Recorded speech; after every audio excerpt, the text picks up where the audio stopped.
dia a todos.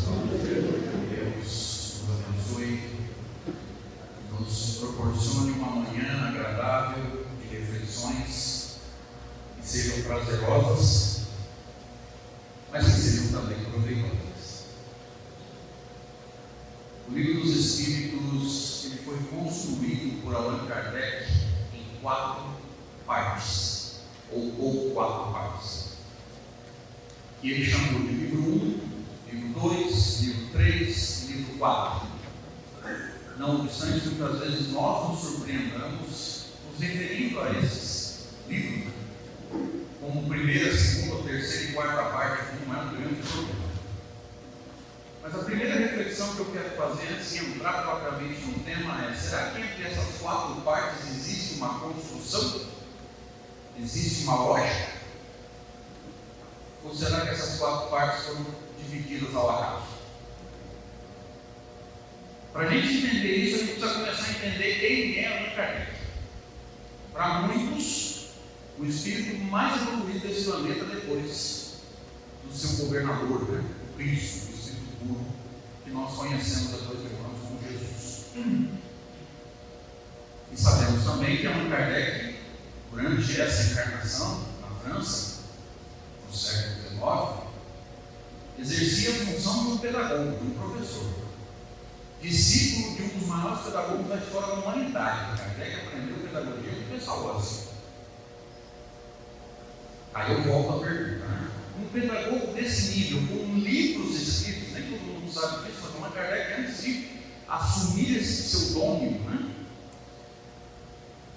e codificar o espiritismo, ele já tinha livros escritos. Por isso, Leão Deusar e Vai tinha livros escritos com boa verdade e adotado por escolas de Paris no século XIX. Tudo isso para a gente voltar para a pergunta inicial: será que essas 4 partes foram construídas ao acaso? Ou será que o pedagogo do livro de Allan Kardec construiria conhecimento na sequência das 4 partes? Vamos entender essa lógica. A primeira parte fala sobre o Criador. Então, a primeira pergunta: qual que é aquele que formamos? Isso, que é Deus. Olha só. A primeira parte se resume a diferenciar o que é Deus, o que é Espírito e o que é matéria. Espírito com M minúsculo. Por quê?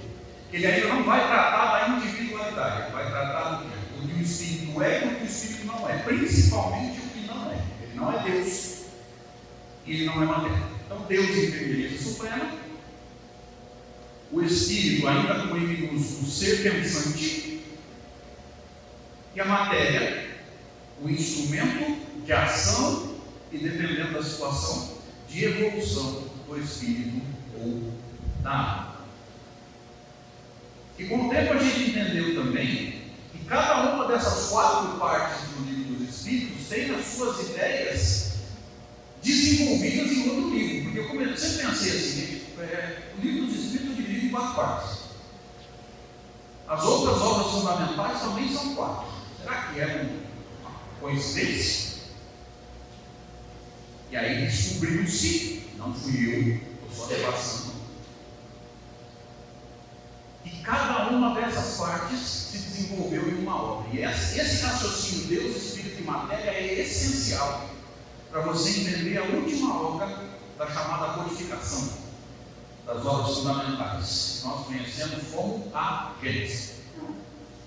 O que os movimentos religiosos tradicionais tratam como milagres, nós espíritas tratamos como fenômenos. E qual a diferença? O milagre seria uma derrogação da lei de Deus. Só que quando você me diz que a lei de Deus tem que ser derrogada em algum ponto, automaticamente eu tenho que pensar o quê? Que ela não é perfeita. Ela deixou a desejar em algum ponto. Então Deus precisou fazer uma alteração.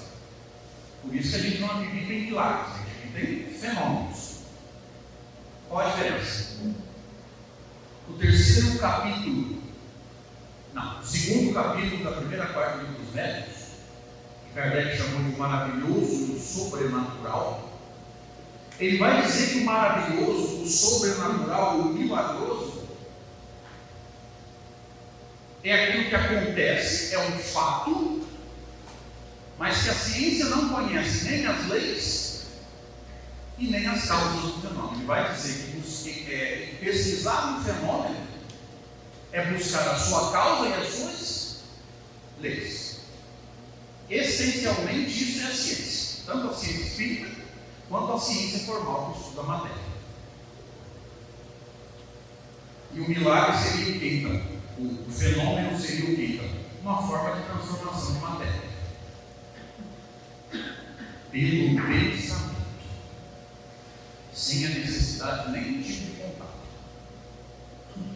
Então essa obra é extraordinária. Só a nível de curiosidade, sendo a última obra de Allan Kardec, primeira edição em 68, 4 edições ainda com Kardec encarnado, a quinta edição em 71 ou 72, Kardec tinha desencarnado. Ele vai desencarnar em 1869. Salvo engano. Essa quinta edição, com algumas modificações, trazendo para a gente o quê? O coroamento do trabalho de Allan Kardec. A Gênese vai trazer as últimas informações da pesquisa de Allan Kardec. É como se fosse a apoteose da construção da doutrina espírita. Então nós já entendemos que a primeira parte fala sobre Deus e o processo de criação dentro do que nos é dado a entender. E o conteúdo do primeiro livro se expande na Gênesis. O segundo livro, o livro 2, ou segunda parte, vai falar sobre nós, o espírito imortal. Agora com E maiúsculo, ele vai tratar do que nós somos essencialmente. Tudo que a gente quiser saber sobre a alma ou sobre o espírito imortal, procure no livro 2 ou segunda parte do livro dos Espíritos. Podemos sintetizar esse livro em 6 situações. Primeira situação, o espírito vivendo no plano espiritual. É o primeiro capítulo, chama Vida Espírita. Vida Espírita não é a vida dos espíritas. É a vida dos espíritos que não estão carregando momentaneamente o corpo como nós estamos. Então, primeira situação, o espírito vivendo no plano espiritual. Segunda situação, o espírito vivendo no plano físico. Terceira situação, o espírito encarnando. E a reencarnação talvez seja o assunto que tem mais capítulos ali no livro 2. Ele vai falar de justiça da reencarnação lógica, da reencarnação necessitada, da reencarnação, a reencarnação como meio de progresso. Talvez seja o assunto mais abundante ali no livro 2. Quarta parte, o quarto assunto. O espírito retornando ao plano espiritual. O espírito desencarnando. Quinta situação. O desencarnado atuando no plano físico. Tem um capítulo só para falar disso. Intervenção dos espíritos no mundo corpóreo ou no mundo corporal. Esse capítulo essencialmente deu origem a um livro chamado Instruções Práticas sobre as Manifestações Espíritas, e mais à frente se amplia no livro que a gente conhece como o Livro dos Médiuns. O Kardec foi colhendo novas encarnações e o trabalho foi sempre fundamentado. De um capítulo para um livro pequeno, Instruções Práticas. Esse livro pequeno, Kardec chegou à conclusão que ele ainda deixava muitas dúvidas. As pessoas que queriam praticar a mediunidade ainda ficavam com dúvidas, ainda cometiam erros primários. Então Kardec achou melhor que escrever um outro livro com muito mais informação para tirar essas dúvidas das pessoas praticarem a mediunidade de forma mais segura. Daí surge em 1861 o Livro dos Médiuns. Então a gente já entendeu que o livro 2 trata da alma nessas 6 situações, e essas informações se desenvolveram no livro dos médiuns. Está dando para acompanhar o raciocínio? Estou falando muito alto, acordando alguém? O povo de Rio Preto dorme na palestra. Aí você vê que ele chega a babar. Só que ele nunca está dormindo. Qual que é a desculpa mesmo? Eu estava desdobrado, trabalhando com a equipe da casa. Então sempre chega falando muito alto. e acordando alguém que está trabalhando junto, geralmente não se me perdoe. Eu peço para baixar o volume.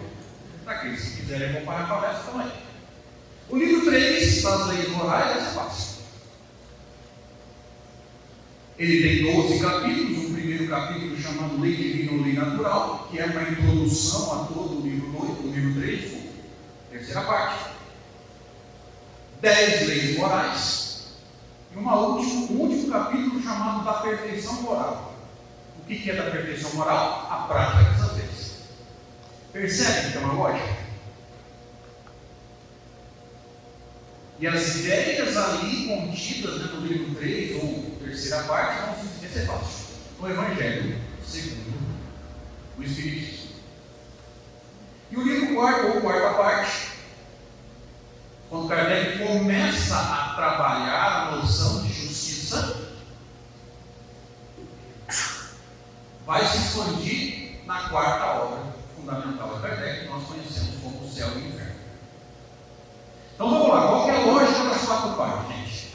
Criador, criatura, as leis que a criatura precisa conhecer e viver se quiser ser feliz. Logo no começo, Kardec pergunta isso. No livro 3, na 614. E se deve entender por lei natural? Lei natural é a lei de Deus. Única necessária para a felicidade do homem. E aqui nós precisamos entender que o homem não é no sentido masculino, é o espírito encarnado, é no sentido humano. Única necessária para a felicidade. Por isso que a doutrina espírita é, na minha opinião, a doutrina do esclarecimento e, por consequência, a doutrina da libertação. Libertação do quê? Das nossas imperfeições. A gente acha que é libertação do espírito, né? Mal sabemos nós que o que atrai espíritos para nós são as nossas imperfeições, não tem nada a ver com a mediunidade. Caso alguém se interesse por isso, no meu canal, Dr. André Sobreiro, tem uma playlist com 149 vídeos, todos eles com menos de 1 minuto, chama Aprendi com Kardec. Eu vou pegando trechos da obra de Kardec, crio um videozinho, 56 segundos, se eu não estiver enganado, e posto. Já tem 149 vídeos. O último que eu postei fala exatamente isso. O livro dos médicos, Kardec fala que seria um erro achar que precisa ser médium para atrair espírito. Gente, espíritos são atraídos por pensamentos. Se você não é médium e pensa, também atrai. Mediunidade é uma ferramenta de manifestação, não é de atração.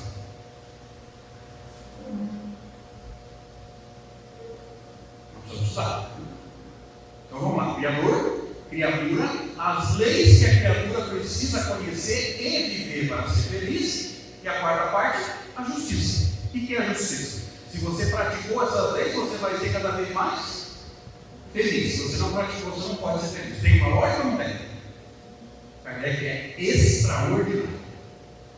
É a gente que não o conhece direito.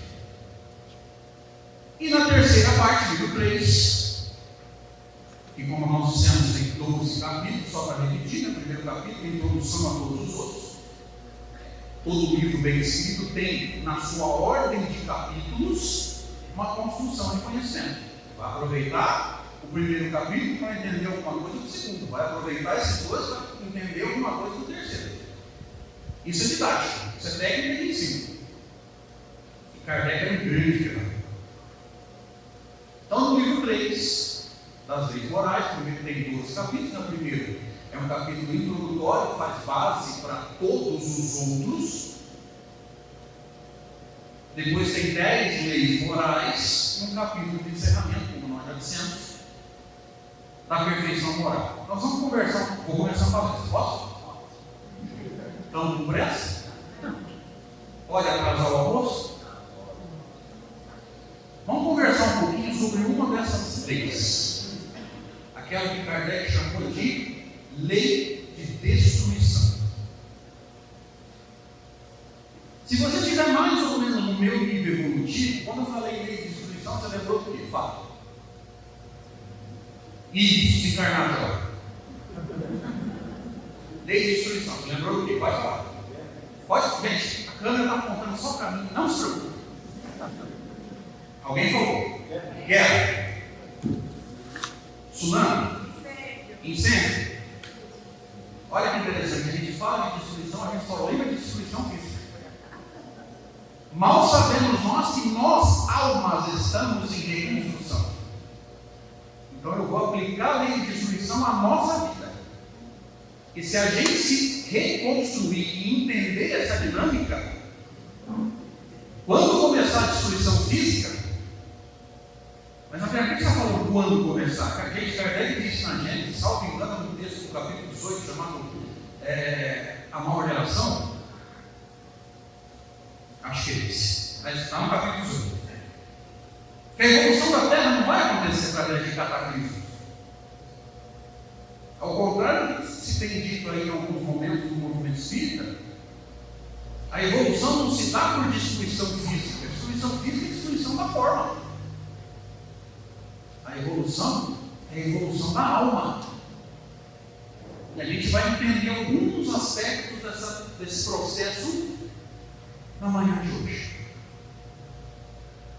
A única questão que nós vamos precisar hoje é a 728, é a primeira questão do capítulo. Kardec pergunta: é lei da natureza a destruição? E aqui eu gosto muito de umas palavras que foram proferidas aqui em Rio Preto, 2007, se eu não me engano, por Raul Teixeira, lá na USP. Eu não estive presente, mas tiveram a sabedoria de gravar palestra na época, eu baixei. E o Raul dizia assim, e eu concordo plenamente: você não sabe o que é mais bonito que o livro dos Espíritos.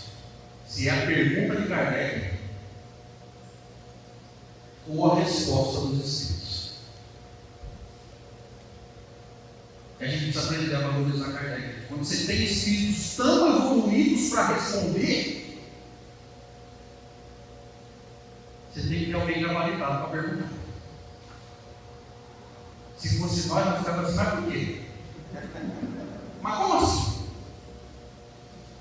Valorize e estude as perguntas que Kardec faz. O que significa? É lei da natureza de destruição. Lei da natureza nos remete a coisas naturais. O que é natural para o espírito mesmo? Aquilo que a ciência encontrou a causa e as. Falei no começo. Leis. Todo fenômeno que a ciência, se for um fenômeno material, a ciência formal, física, química, biologia. Se for um fenômeno espírita, a ciência espírita, que é a única que trata da alma.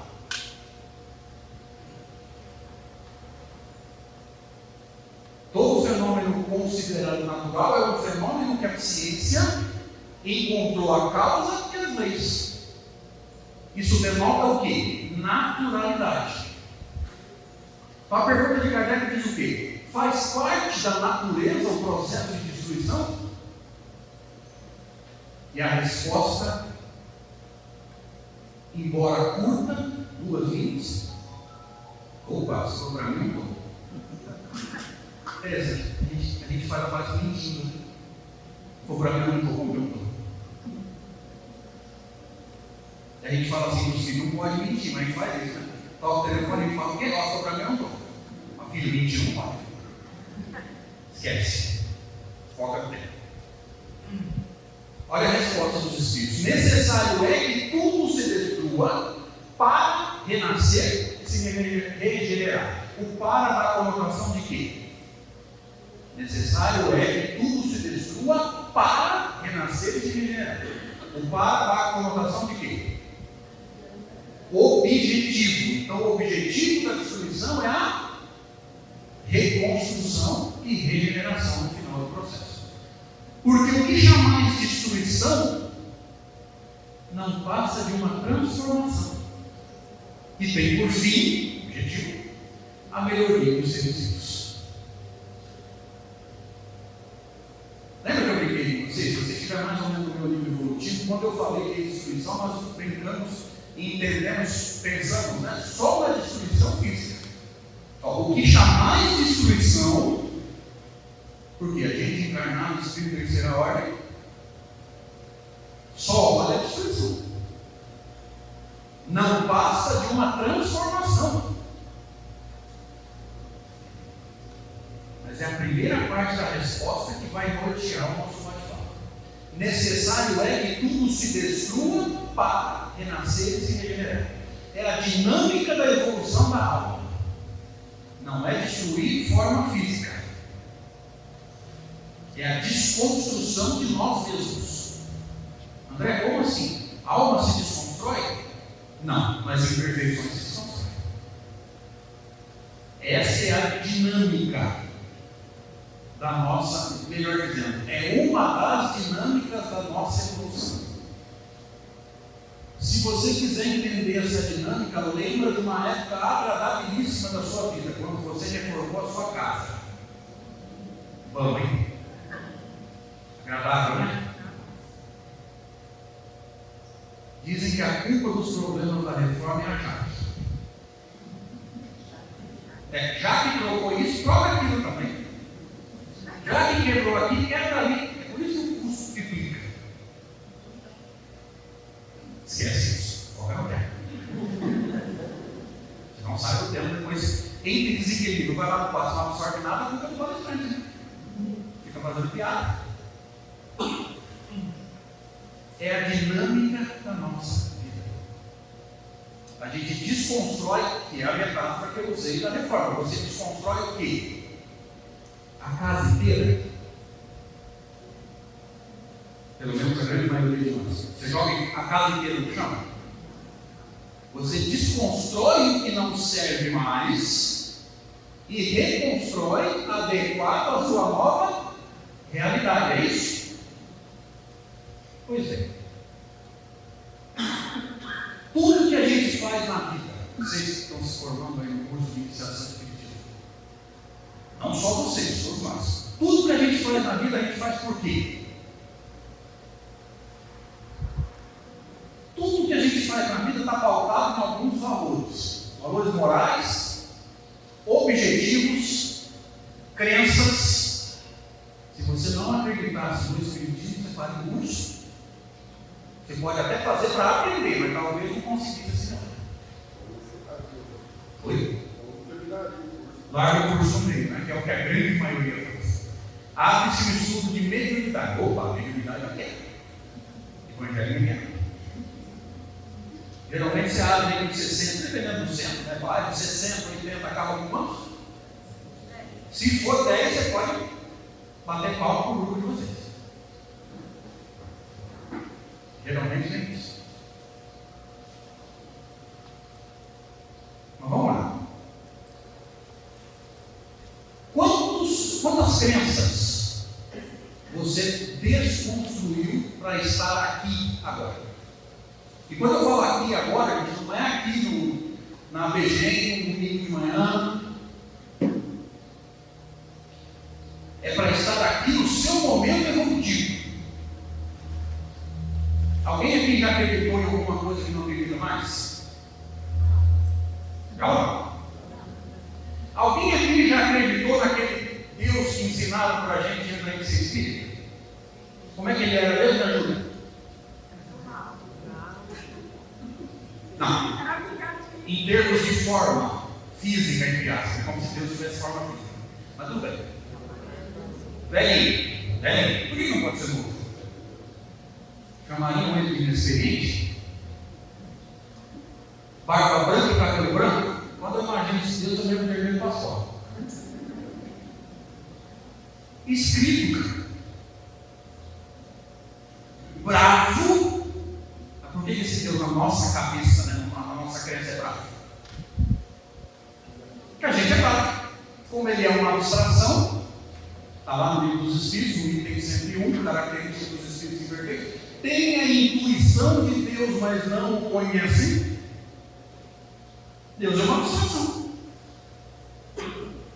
E a resposta dos Espíritos na questão 1, na inteligência suprema, a causa primeira de todas as coisas, ela é sintética.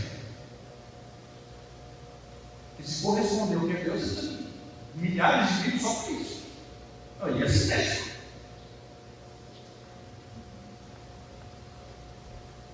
Como é que a gente chamava isso, gente? Deus antropomórfico, lembra? Antropo, homem. Mórfico, forma. Deus com forma de homem. E a gente projetava as nossas imperfeições em Deus ou não? Fala a verdade. Alguém aqui já fez isso? Eu não vou me vingar, é Deus vai fazer justiça. O que é isso? Vingança vingar. Eu não vou me vingar, mas Deus vai quebrar a barra. Aí o cidadão pisa numa casca de banana, cai, quebra o braço e fala: aí eu falei, jogando as nossas imperfeições em Deus. Alguém já rezou para Deus ajudar o teu time a ganhar jogo? Gente, olha o Deus que nós acreditamos. E há um mês atrás eu quase fiz isso, porque eu sou corintiano. Estava assim. Deu uma ajeitadinha agora. Você já rezou para a seleção ganhar a Copa? Você já parou para pensar que tem 32 seleções na Copa? Se Deus ajudar a tua, quem vai para as outras 31? Por que você acha que Deus gosta mais da tua, criatura? Deus é brasileiro, Jesus não mata nem a terceira hora e não está aí. Opa, sabe que não é mais uma madura, gente? Mas esquece isso, vamos focar. Então a gente está desconstruindo esse Deus limitado. Por que limitado? A gente achava que Deus era o Deus da nossa igreja, da nossa tribo. De 3 por 4 alguém me fala isso. Vamos para a minha igreja, eu pergunto assim: tua? Eu sempre achei que as casas de oração de Cristo. Deus está lá, cara. Ele está só lá, querido. Eu encontrei no Espiritismo um Deus do universo inteiro. Quando me mostrarem algo maior, talvez eu mude. Mas para um Deus que está dentro de uma igreja só, vai dar nada. Por isso que a casa espírita está cheia. Por isso que a casa espírita está cheia. De encarnados e de desencarnados. Alguém entendeu? Se aparecesse um aqui agora, estou usando os termos de Kardec. Aparição é o que o movimento chama de materialização. Quem daqui não sairia correndo, levanta a mão. Eu vou fingir que eu acredito. Esses carros que estão na frente do centro, tomara que tenha seguro. Ele não vai levar no peito. É mais ou menos assim: doutor Bezerra, me ajuda, mas não aparece, não. Se o senhor aparecer, eu vou correr. Então nós estamos construindo esse Deus antropomórfico e construindo esse Deus inteligência suprema, causa primeira de todas as coisas. Então, por que causa primeiro? Porque Deus nunca foi efeito. Ele é causa de todas as causas. Estamos fazendo esse movimento de desconstruir o Deus antropomórfico para construir esse Deus de inteligência suprema? Lei de destruição. Só que não é destruição física.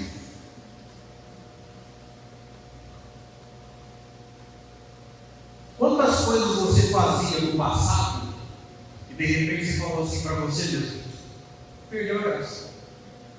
Mais alguém me liga? Levanta a mãozinha. Ó, a lei de destruição acontecendo automaticamente. Perdeu a graça. Gostava tanto, perdeu a graça. Alguém aqui já fez ou conhece alguém que vivia ou vive para balada? Trabalha semana inteira pensando assim: o que vai ter no fim de semana? Show de quê? Aqui em Rio Preto vocês têm opção. Na minha cidade tem. E um dia a gente percebe o quê? Que o fim de semana, que deveria ser para reposição das energias físicas, para descanso, acaba virando um meio da gente se destruir.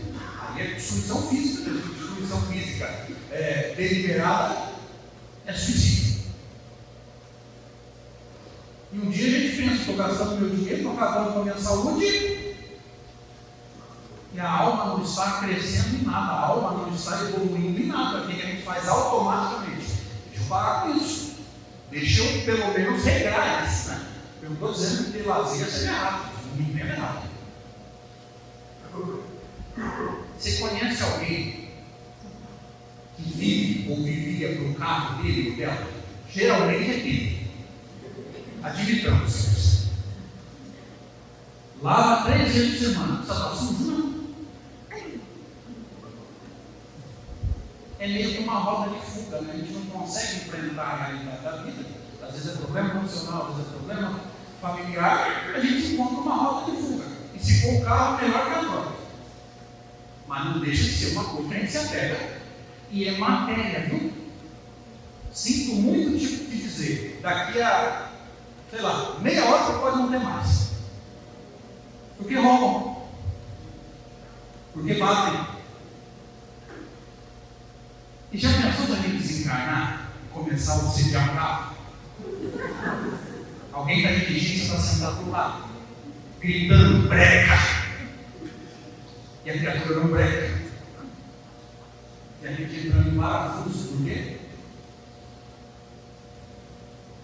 Porque é muito apegado à matéria. Quantos valores morais nós precisamos desconstruir para estar aqui, gente? Alguém aqui acreditava na justiça com as próprias mãos? Talvez não nessa encarnação, mas nas passadas. E justiça com as próprias mãos, gente, é uma forma bonita, poética de falar, de se referir a quê? Vingança. E um dia a gente usa a lógica e pensa assim: se eu me vingar, eu deixo de ser a vítima, no sentido restrito, tá? Ninguém é vítima de nada. Mas no sentido restrito, eu deixo de ser vítima para ser um novo agressor. Eu perco a razão. A vingança é a coisa mais besta que a gente pode fazer. Se a gente quer justiça, deixa Deus fazer. Porque também não é a meta. Vocês pararam para pensar. A meta não é ser misericordioso? O misericordioso não quer vingança nem justiça. O misericordioso ama o inimigo. Mas se a gente estiver evitando a vingança, a gente já deu alguns passos. E temos felizes com um pouquinho que a gente já está amadurecendo. Quantos objetivos de vida nós tínhamos e não temos mais? Porque a maturidade espiritual vai chegando e a gente começa a rever essas coisas. Concordam comigo que nós estamos em processo de desconstrução e reconstrução? Sim ou não? Encarnado, sim ou não? Sim. Desconstrução mais reconstrução é igual a quê? Transformação. Quantas imperfeições a gente ainda tem que desconstruir para construir em forma de reconstruir em forma de virtude? O problema é quantas imperfeições nós temos e a gente nem sabe que tem. Porque o autoconhecimento, lembra que, salvo engano, São Agostinho, questão 909 dos Espíritos, conhece a si mesmo? O autoconhecimento não é nem de longe uma característica mais marcante dos espíritos encarnados na Terra. Eu não sei como é que funciona aqui em Cidade Grande. Na minha, a gente prefere conhecer a vida dos outros. Aqui eu acredito que não, porque Cidade Grande ninguém se conhece. Vocês estão falando. Quando eu digo assim, vocês estão falando, eu fico pensando no povo da internet falou aqui. Doidinho para falar, mas não sou eu que vou fazer fofoca.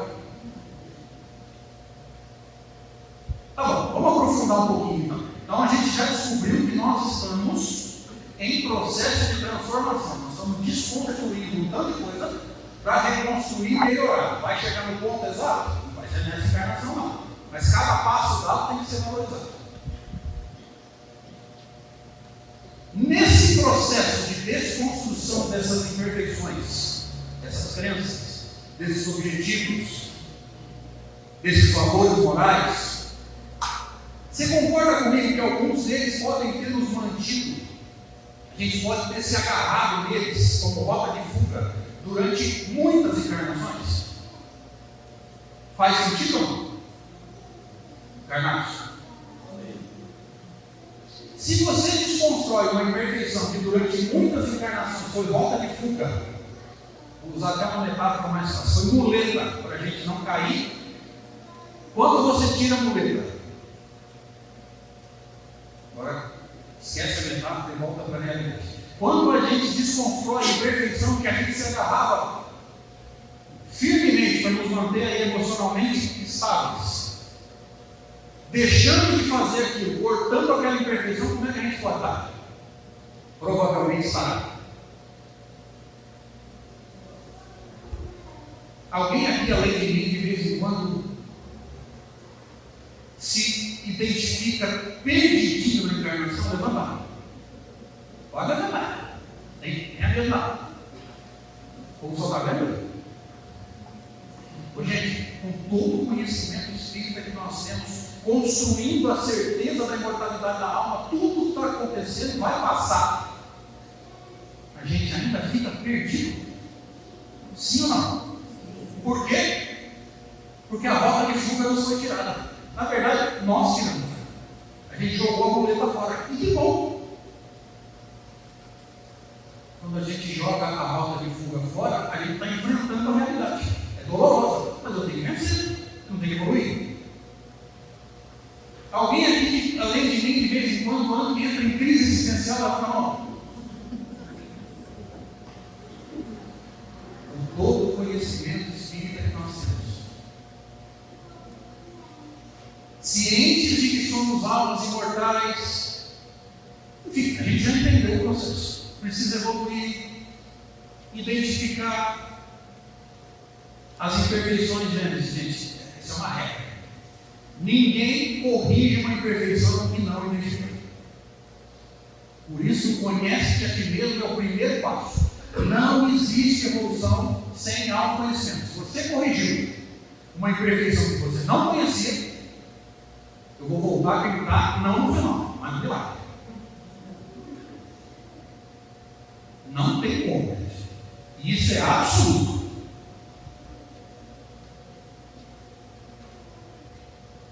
Um pouquinho mais de profundidade.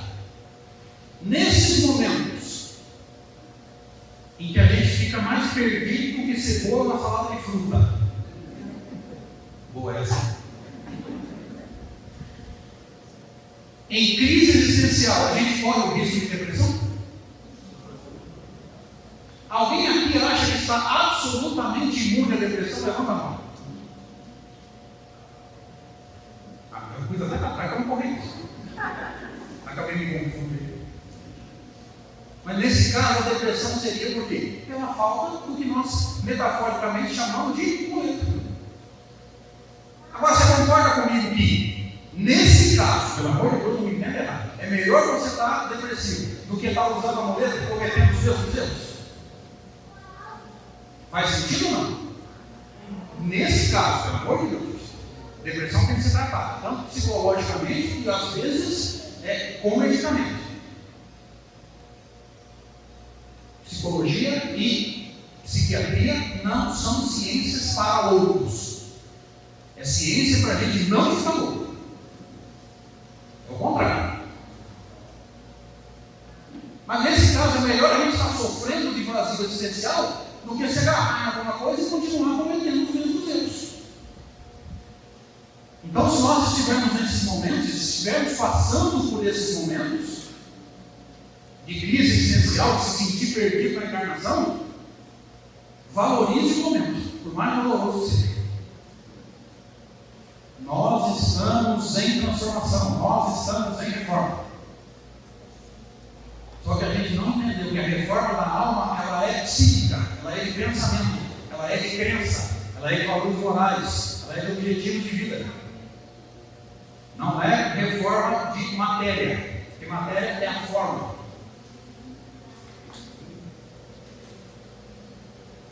Mas André, tem alguma forma de amenizar isso? Tem.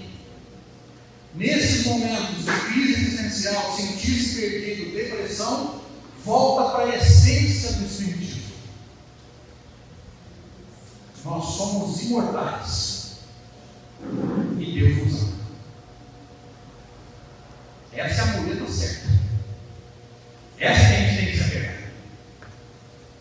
Ninguém vai causar prejuízo espiritual para nós, a não ser que a gente deixe.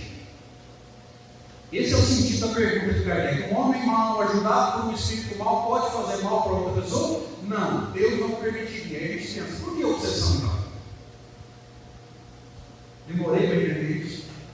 Deus não permite, mas o nosso livre-arbítrio está abertura. Então, quem está permitindo que alguém nos atrapalhe espiritualmente somos nós. Prejuízo material pode acontecer, basta alguém estar dentro do carro. Basta uma chuva forte derrubar um pedaço da casa da gente, Deus não vive guarda. Você sabe que pode acontecer, é matéria. Prejuízo no sentido espiritual, só aquilo que nós permitimos que aconteça.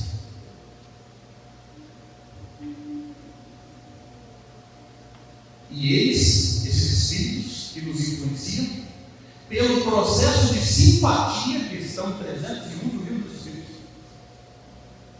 eles se aproximam de nós por aquilo que nós pensamos. E antes de fazer, a gente pensa. A simpatia que atrai o espírito para o outro é a perfeita concordância de pendores e instintos. O que é um espírito simpático a mim? Aquilo que gosta do que eu gosto. Se eu gosto, ele também gosta, ele é simpático a mim. Se eu gosto, ele não gosta, nesse ponto nós somos antipáticos. Aí um dia, estudando o livro do Céu e do Inferno, também tem um estudo do meu canal, caso alguém se interesse. Ontem eu fiz o número 103, rapidinho, 20, 25 minutos também. A proposta foi essa, fazer vídeos um pouquinho mais curtos, para todo mundo poder ouvir na hora do almoço, enfim. Num dos textos mais extraordinários desse livro, chamado Código Penal da Postura, no item 33, Kardec me deu a chave de mais um ponto da nossa evolução. Ele diz assim: toda imperfeição e toda falta que dela é consequente, aí eu paro ali. A imperfeição é causa, a falta, o erro, na linguagem tradicional, o pecado é efeito. Como é que a gente evolui? Corrigindo falta ou corrigindo imperfeição? Imperfeição. Então, às vezes, a gente fica muito preocupado com a expiação da falta. Gente, você concorda comigo? Se eu expiar uma falta, o processo de expiação não é nada do que está sendo falado no movimento espírita. Estão falando que se você matou, você vai ter que morrer. Isso é um absurdo tão grande. Se você tira vidas, na próxima encarnação você pode voltar, dependendo da sua escolha, para salvar vidas.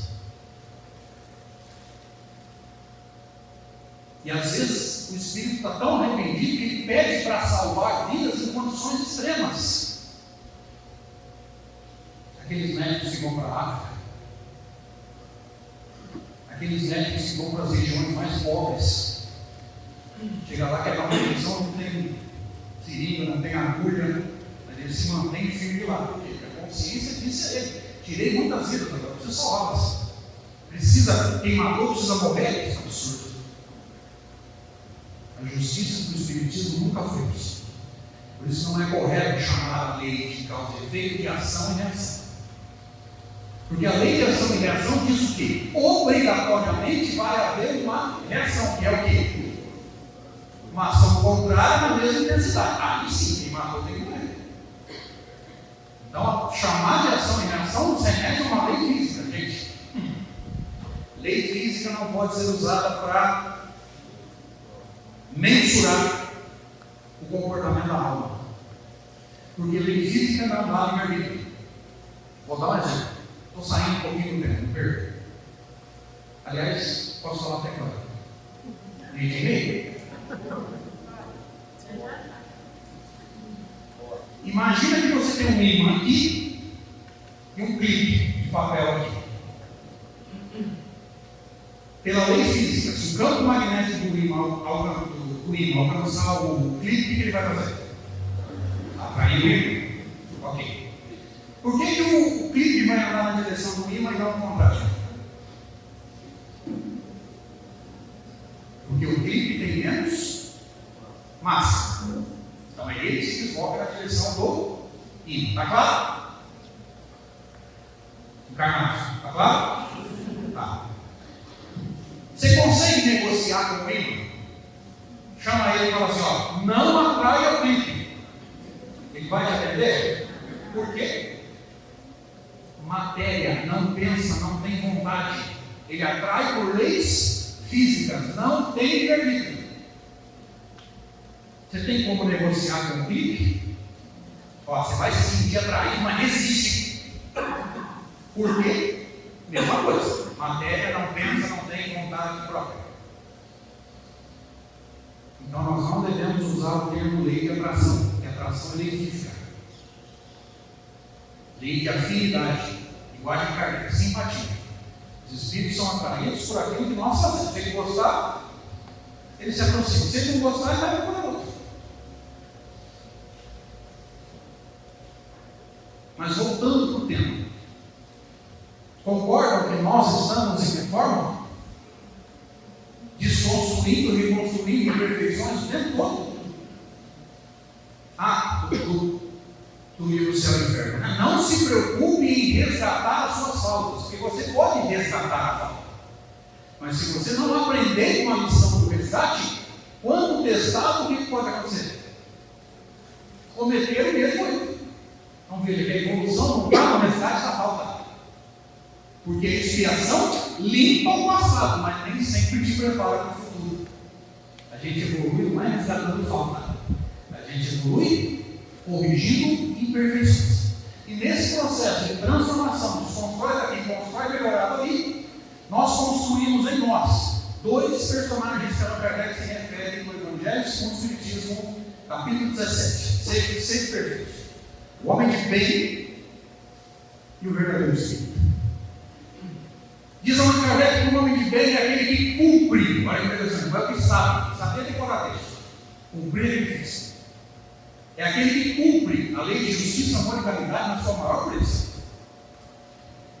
E o verdadeiro espírita passa pela desconstrução das nossas imperfeições.